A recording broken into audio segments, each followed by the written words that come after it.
When the United Nations made this disclosure that Nigeria might be facing food insecurity by next year, July, August, how did you receive that as someone who is neck deep in the sector? Well, thank you for having me here. Um, this is not the first time that United Nations has been checking and predicting for what will happen in Nigeria and most especially in African continent. And why they do this is like they do follow up back to back on how we develop and how we take responsibility, most especially to our leader, how they see their own role as a leader, because the responsibility of the government to provide the security, the welfare, and the food. So I really appreciate the United Nations, the World Bank, whatever, for their research and the follow-up of what is happening in Nigeria.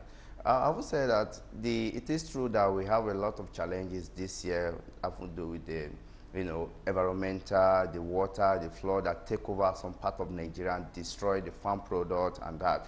But it is true, we have a lot of losses and, through do with the water and that. But with that, we are going to have some step back, because it has already, that has started happening because the we are in the season of we are in the Ember month. Why we know this Ember month, the Christmas and the New Year, what is common used here in Nigeria is the chicken, and is very very popular now this time around. I have the one I'm raising, and when the sudden water that take over part of Nigeria and flooded the farm and that quickly make the sudden jumping up of the rising of the price of the feed that we use for the chicken and other things, because one of the products, the ingredient that we use for the feed is maize, and part of Nigeria that this water take over, the maize was like flooded and that. So it has already started happening because we started experiencing the price jumping, and the price was just like skyrocketing, going up, up, up, and that is going to also tell in the outcome of what our result is going to be and what we are going to sell to the people that are going to consume the chicken. But is very shocking, and also is like a wake-up call. See, the environmental challenges, just like you said, from the what the United Nations has been predating, and that is a women,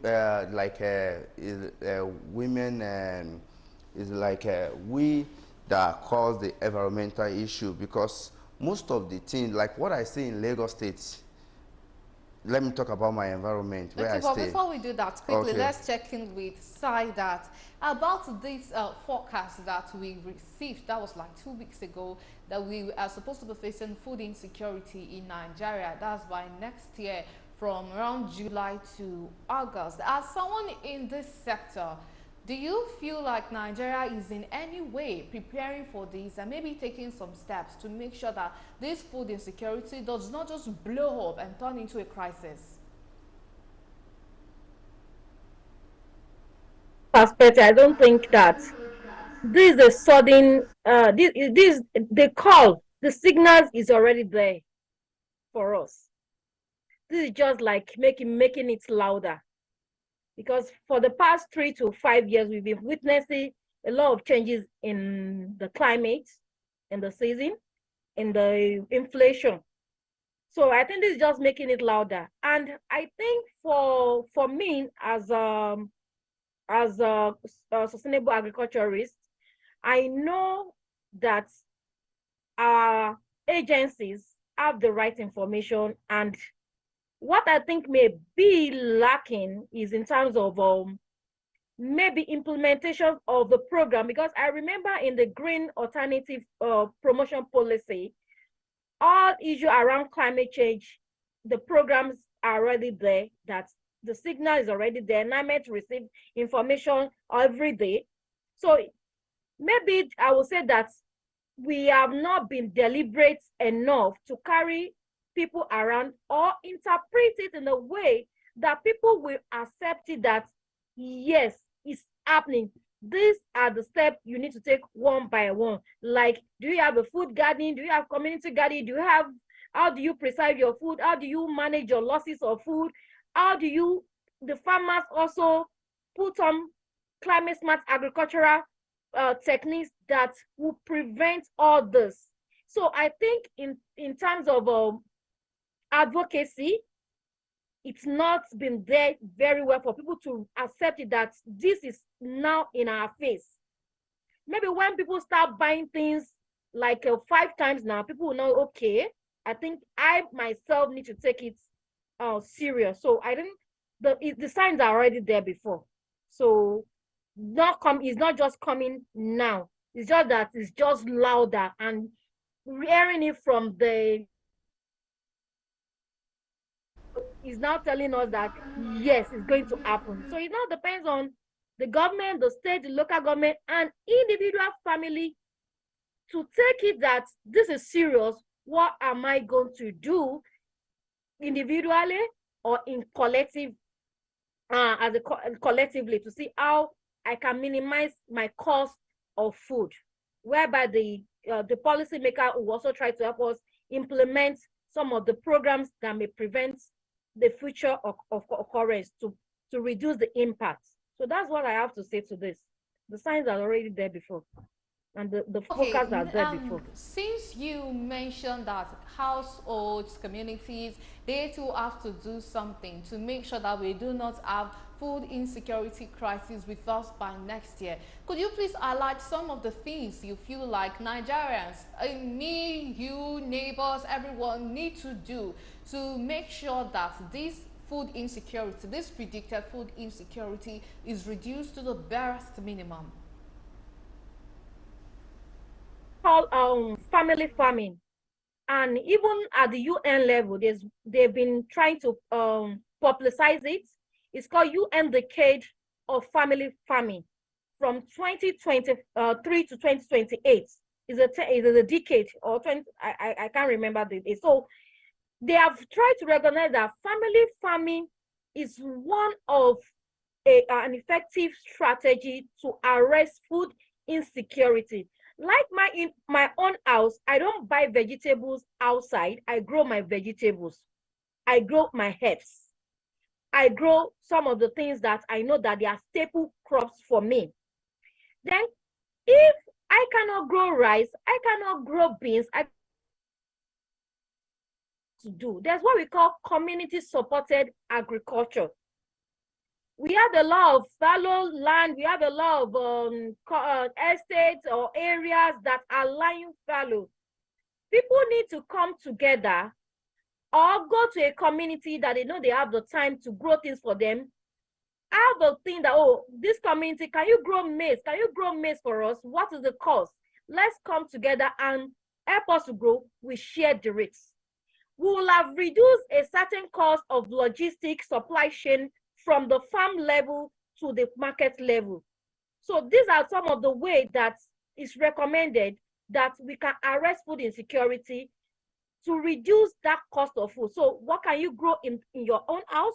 What can you grow in a community level, in a state level? So these are the things I would say that people need to accept what we call family farming. And if you cannot do it, can you go to a community and they do it for you? We need to come with policy, state need to come up with policy that will encourage communal gardening, so that everybody will be in charge. Then also, in terms of food loss, because when we talk about food insecurity or food security, availability, access, stability, and others. So how accessible are this? So that's another thing we need to look at, our supply chain. Then also, when we are talking about the food security at the at the family level. We can also talk about food loss. Are you planning how you buy food in the market? Because 1/3 of what we eat, we produce, they are found in the dustbin. So how are you managing your cost of food? How are you manage so that you reduce, you manage, and you don't waste so much? So these are some ways. So I stress family farming, community supported agriculture, and the policy that will help us to, for people to take charge at their own individual level and community level. Thank you. I'm so surprised how much I learned in few minutes. Thank you very much for that. And back to you. Could you please tell us some of the challenges you face in this business that you feel like if they were removed, then woo, Nigeria would really be swimming in foodstuffs? Oh, well, a lot. We face the challenges of um, the price of buying. Well, no, we have everything have its stages. Like the talk about the rice. The challenges are enormous because how to plant, the size of the land, because if you are to cultivate like hectares of land, multiple hectares of land, you cannot do it manually. You need a machine like a tractor. You need to mechanize farming. So if all these tractors are available to lease or to get from the government to, or give it to the group or a community to use and pay instrumentally, that will double the production and help to harvest a lot of farm product out. So, and when after harvesting, when you get to the processing stage, the diesel level, because many people are talking about the price of the rice in the market now, they don't know that a lot of things that contribute to it. Insecurity is part of it, the war, the flood is part of it, the finishing aspect of it, which is the diesel. The machine we are using for the Nigerian rice that we are producing, we run on diesel 24 hours because the rice have to go to 5 stages: parboiling, destoning, you remove the shell after everything. So the cost of diesel also contribute to that. So if we have the price of diesel being reduced, we have the machine, the tractor being available, like, talk about the mechanized, agricultural mechanized farming, that will help in that aspect. In the aspect of the livestock, talk about poultry, fishery, and that, we use maize and other things. So the price of the feed just jumps up, and that also contribute to the challenges that we are facing a lot, because I can tell you many farmers closed down because of no profit, because after struggling to feed your product, your animal, when you get to the market, the people in the market there, they don't know what you've gone through to change of the water, to service your generator, to pay the farm attendant, and that the price they will be asking you to sell, it will be ridiculous. So if we have all these things being done, like, we have a little reduce of importation of fish meal, we, put more effort in producing local fish meal, that will also reduce the cost of the buying food at the market. We have a lot of Nigerians that will be able to buy more, and the farmer will also smile to the bank, and everybody will be happy. So if the government can provide a tractor for the people that are doing the large farming, because we have different aspects of farming. We have backyard farming, just like she said, that you can do to feed yourself, feed your family.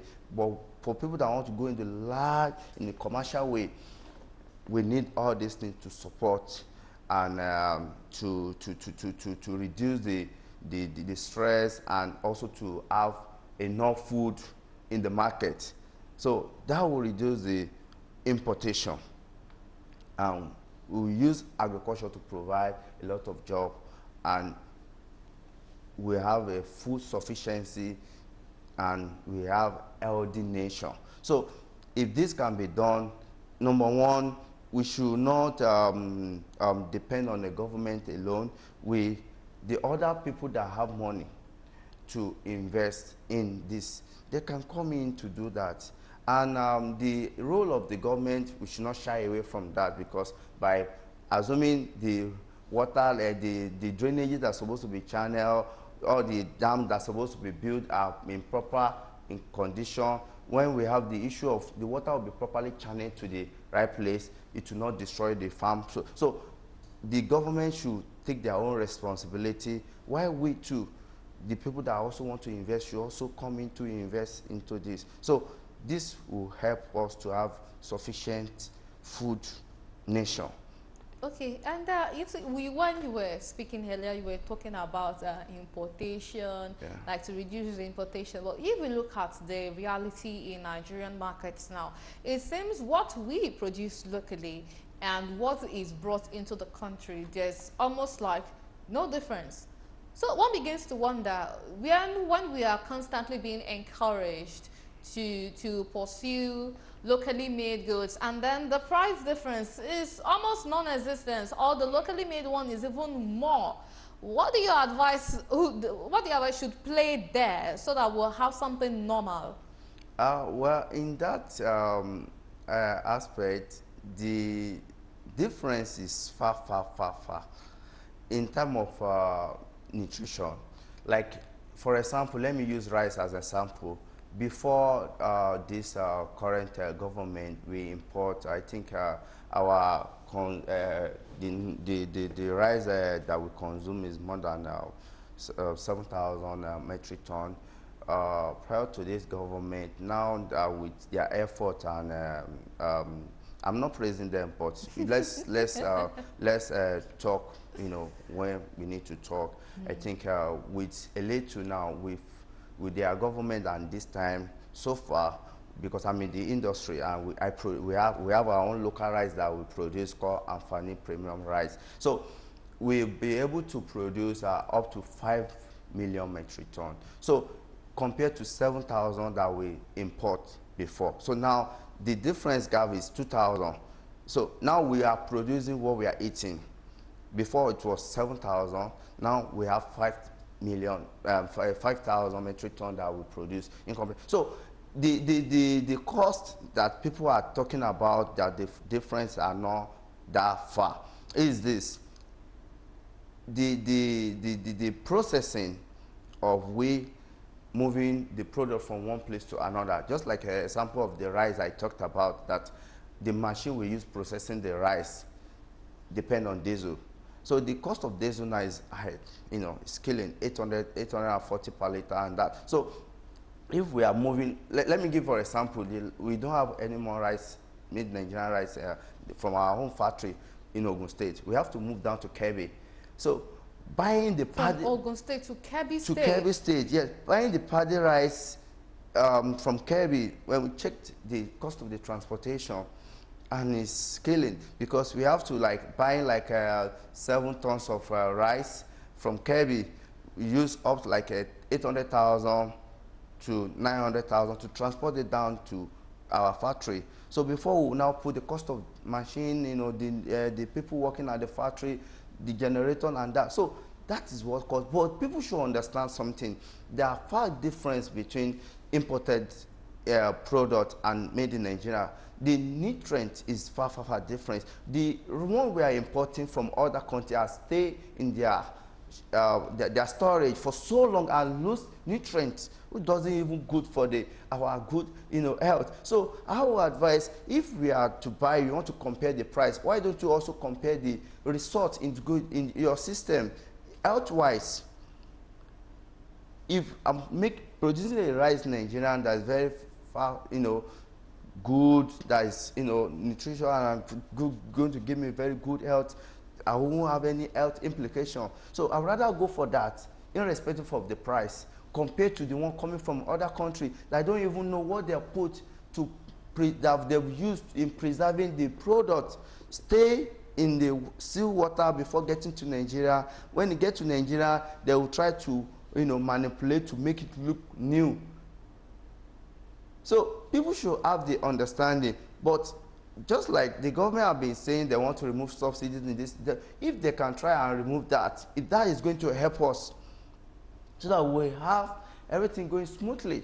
If we are reducing the cost, let's assume the rice moving from Kebbi, we sell a lot of rice. So we have a lot of land here in Ogun State. Due with the insecurity Fulani that take over some part of Ogun State and that we could not plant, and we harvest the one we have on ground. We still, with the demand, we still have to move to other states that have enough land and space. So we bought the rice paddy from them. Let's assume instead of why we spend 800,000 900,000 transporting the rice down, we spend like 200,000. Are we automatically the cost is going to reduce? So you see a lot of people that are going to buy. So people should have the understanding. And likewise, in the same thing is fish. The sea fish we buy from the market and the frozen chicken, you can't compare the nutrient compared to what we are producing here. But my own chicken, I fed my chicken with the maize that was planted here in Nigeria, the soya beans that was planted here in Nigeria, the indomie that was produced here in Nigeria. So compared to the one coming from there, that you don't even know the source. You don't know what we feed with the chicken. So we have to also look at that. We should not look at the money. We are getting there before. But there's no money. Where the money is coming, it's not only affecting Nigeria. We had the news from our people in the Canada, in UK, in US, how in South Africa, the economy is not booming like before. We are still even blessed. But now the rice we are getting to there, now we are, we consume 7,000 metric tons. Now Nigeria is producing 5,000 metric tons of rice. So by the next year, that's why I'm trying to okay, as we are planning to go into the next general election, we are having the different candidates, different manifesto. We need to also, the farmer, the people in the agricultural sector should look into their manifesto. Let's see which candidate have planned for agriculture, because agriculture is the #1. Without food, nobody can survive. No medical doctor can go to hospital attend to any patient. No lawyer can go to court argue any case. No judge can sit. Even the newscaster, the journalist, nobody can hold any camera, because if you don't have food in your stomach. So the food is #1 priority, that whoever that is going to take over the mantle of power, whether state, local government, at the federal level, or being the senator, they should know what to do. Meet with the farmer. We are very important. So they need to work with us, and nobody should joke with that. And the farmer also should team up and have understanding and focus. This is what we want to do. We've been having a lot of government policy back and there, going front and that. So it's very important to know. So with this, if we can have all these good things in place, I think that's reduce the cost of food, and Nigeria will be able to go to the market and buy as much as they want with the little they have in their pocket. Okay, all right. Thank you very much for that. And then speaking about things that still contribute to food insecurity or food shortage in Nigeria, research shows that gender inequality in Nigeria is also a critical factor in food insecurity. Rural farmers are predominantly women who do not have access to land and credit and are cut out of certain household decisions. So I have to direct this question to the woman farmer I have here on the program. And so we are going back to Saidat now. As a woman in agriculture, do you feel like the gender inequality that they say is present in Nigeria, it affects the female gender? Thoughts about that? In terms of, I can say it has to be, they have to see, okay, there should be a research, we should go into research, because in some geopolitical zone, there are some cultural values, there are some beliefs, there are some things that need to be addressed that can affect the productivity of the women. Because when we look at the food system, at the production level, at the processing level, women are greatly involved. Not if we will talk about this, the 70 to 80% of food that we produce in Nigeria is from smallholder farmers.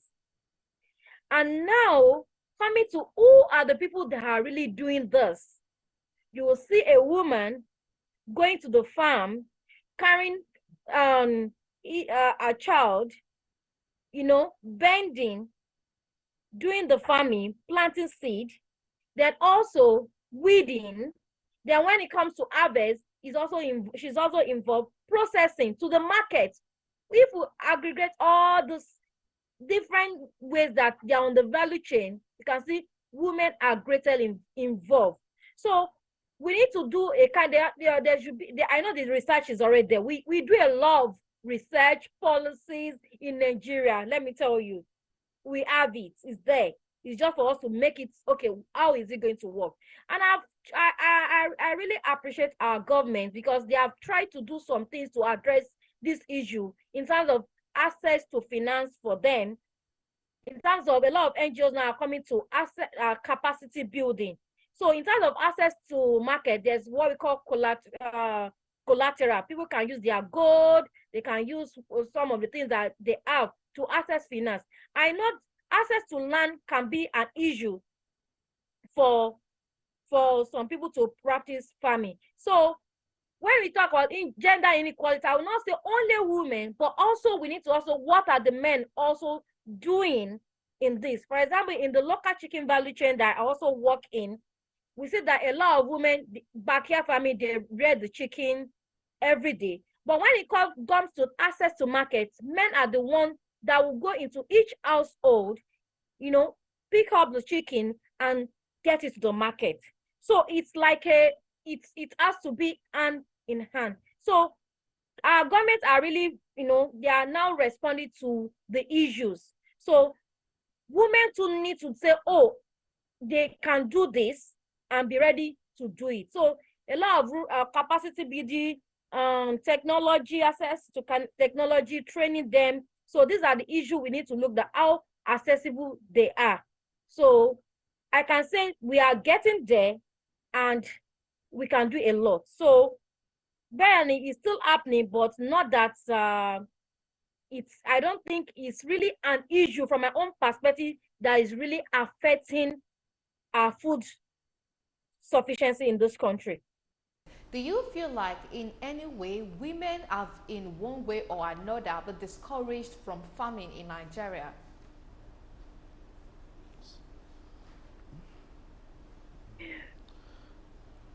I don't think so. For me, Sarah, it's just maybe I'm in the northern part of the country, and I know what's a lot of things, a lot of efforts, NGO development agencies, a lot of programs are coming up with special focus on women, and I don't think we are marginalized in terms of farming to be able to do what we need to do, as in to play our part, except you don't want to do it. That's my own personal opinion, because I can say from the project I've done in the past, most of the project will say women, women, women, women, and they will make sure that what we are doing is for women. So because they know that when women, they have 100 naira, 80% is go back into household because of the way God created us. So I think a lot of supports are being done. And when we say access to land, you don't need to own a land before you farm. You can lease land. You don't need to own that, oh, because I don't have land, they say I should not farm. No. I know in some area, in Nasarawa, in Jigawa, in you can, if you want to plant some things, you just say, oh, for this year, I'm going to rent the place for 10,000 or 1 hectare. And if you need resources to plant, I know there's microfinance bank that they put people together in cooperatives. There are a lot of people, they even go to the village to teach people on processing. So I just think that more programs should come up. It is not only by the government. The CSR of private sector need to go to be plowed back into helping smallholder farmer with purpose to focus also on women. but we cannot leave the men also because they still have a role to play there. So, and when we are addressing the climate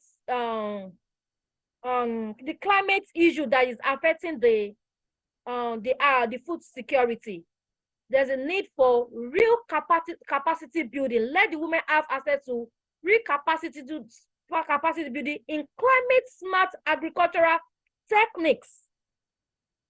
So how do they address it? How would they plant to be able to conserve the soil and the water in the soil? Because all these things that we are having, flood here and there, is the way we do farming. You will see a expanse of land, not a single tree.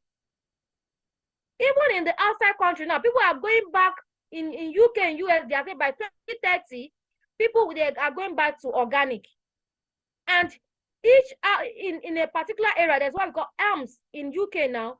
If you have expanse of land and you don't plant trees, they give people that plant trees, that do free range, that do conservation farming, they give them incentives.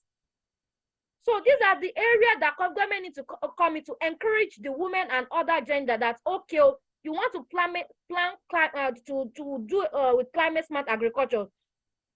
There's this incentive. Then there's going to be farmer feed school. There's what we call farmer feed school. In each ward, there should be farmer feed school with updated technology, updated techniques that will address climate issues. These are the manifesto I'm expecting. I read so many of the manifesto of the political leaders that are coming in. What are we doing about climate smart agriculture? So capacity building. So I think if we access to women are not marginalized from my own perspective in the agricultural sector. They're even enjoying. Thank you. You Yes. said you are even enjoying. Yes, women are that they are much enjoying because she's one of the women that I enjoy because the policy of the both international and they are is favorable to them and they are taking over. I must be sincere with you because have you ever heard of men empowerment? Oh no, I have not heard of such. So we all everything we had is women empowerment. Go to Food and Agricultural Organization, go to USAID, go to this, go to that, women empowerment. If Lagos State want to do program, women empowerment. Federal Minister of Agri, women empowerment. So women are, they've not been chosen. It's not that I'm not happy with that. I'm much comfortable. If you check my cabinet as the president of the youth, anytime they call me from Abuja to come for meeting, I go with 2 women and only me. So I always try to do the gender balancing so that let's carry them along, let's encourage them because they are the mother